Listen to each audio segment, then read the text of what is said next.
신발끈 어떻게 묶으시나요? 저처럼 리본을 묶었는데 고리가 세로로 돌아갔다면 지금까지 신발끈을 잘못 묶어온 겁니다. 이렇게 묶으면 신발끈이 훨씬 더 잘 풀어지죠. 왜 그런지, 어떻게 묶어야 할지 작은 탐사, 소탐해보았습니다. 다른 사람들은 신발끈을 잘 묶고 있었을까요?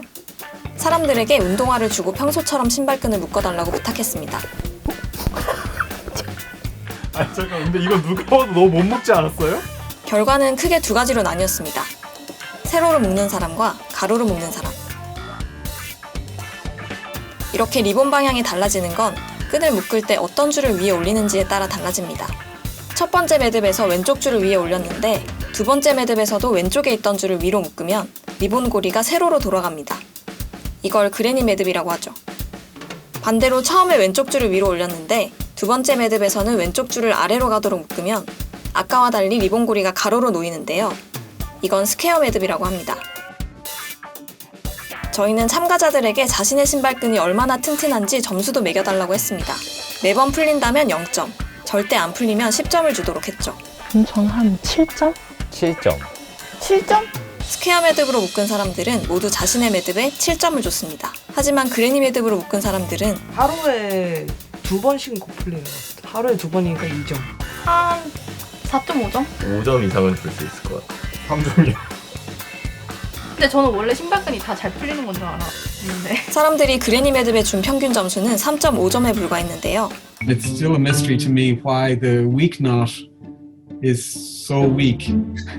That's why we started this article. It's mystery. 정말 그레니 매듭이 더 잘 풀어지는 게 맞는지 직접 실험해봤다는 과학자에게 물었습니다. So we borrowed a high-speed camera and we went to the gym at UC Berkeley at the Student Center. Christine started running on the treadmill and we started filming her with this high-speed camera. 올리버 교수는 먼저 신발끈을 그레니 매듭으로 묶었는데요. 이렇게 한 걸음 내딛은 때부터 신발끈이 풀리기 시작했습니다. The shoelace comes untied without warning and it comes untied within 2 strides. So, you know, one minute you're walking along and the next minute, boom, the shoelace is untied. We tied the shoelace with the strong knot and ran with it, but it didn't untie. 더 정확하게 측정하기 위해 이분은 신발끈 끝에 줄을 달고 기계로 걸음걸이를 재현해봤는데요. 그레니 매듭은 한 걸음 걸을 때마다 평균 0.05mm씩 풀어졌고 스퀘어 매듭은 그에 비해 거의 풀리지 않았죠. The weak knot always unraveled and the strong knot loosened, but it didn't completely unravel. 리본에 고리를 당겨보니 두 매듭의 차이가 뚜렷하게 보였습니다. 리본이 자꾸 세로로 돌아가던 그레니 매듭은 고리에서 빠져나가는 줄 2개가 다른 방향이었고 스퀘어 매듭은 빠져나가는 줄 2개가 같은 방향이었습니다. 더 확실하게 비교하기 위해 매듭을 연구하는 수학자를 찾았습니다. 링킹 넘버가 만약에 다르면은 그 두 개가 반드시 다른 매듭이라는 것을 알 수가 있는데 링킹 넘버란 두 개의 끈이 어떻게 교차하는지 나타내는 숫자입니다.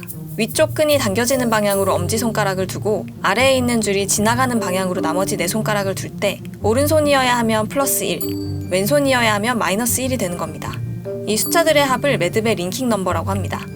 그럼 이 경우에 이제 링킹 넘버를 생각하면 이 경우에는 다 오른손으로 들어가기 때문에 여기서는 링킹 넘버가 1이 나와요. 그리고 이쪽에서도 올라가는 거에서 이렇게 되면 링킹 넘버가 이쪽에 1이 나오고 이쪽에서도 플러스 1이 나오고 오른쪽 아래로 가는 거니까 오른손이 돼서 이쪽도 1이 나오고 플러스 1이 나오고 플러스 1이 나와서 이걸 다 더하면은 총 링킹이 이제 6이 나오겠네요. 플러스 6이. 그렇죠. 그런데 이 경우에는 처음에는 똑같기 때문에 이쪽이 다 플러스 1이지만은 이게 이제 위아래가 바뀌었기 때문에 이 경우에 링킹이 마이너스 1이 나와요. 그래서 이거를 다 더하면은 링킹이 0이 나옵니다. 그레니 매듭에서 스퀘어 매듭으로 바꿀 수 있는 방법이 존재한다면 링킹이 바뀌지 않아야 되는데 링킹이 지금 다른 게 나왔잖아요. 그 말인즉슨 이 두 개의 매듭은 절대로 같게 만들 수 없다는 거에 대한 증명이 되겠죠. 링킹 넘버는 두 매듭이 완전히 다른 모양이라는 것뿐만 아니라 끈을 잡아당길 때 생기는 회전 방향도 말해줍니다.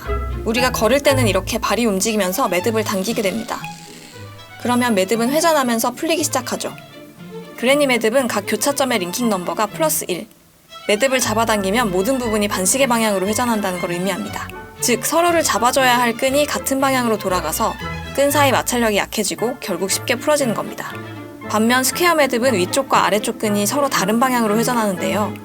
덕분에 매듭을 양쪽에서 잡아당겨도 잘 풀리지 않습니다.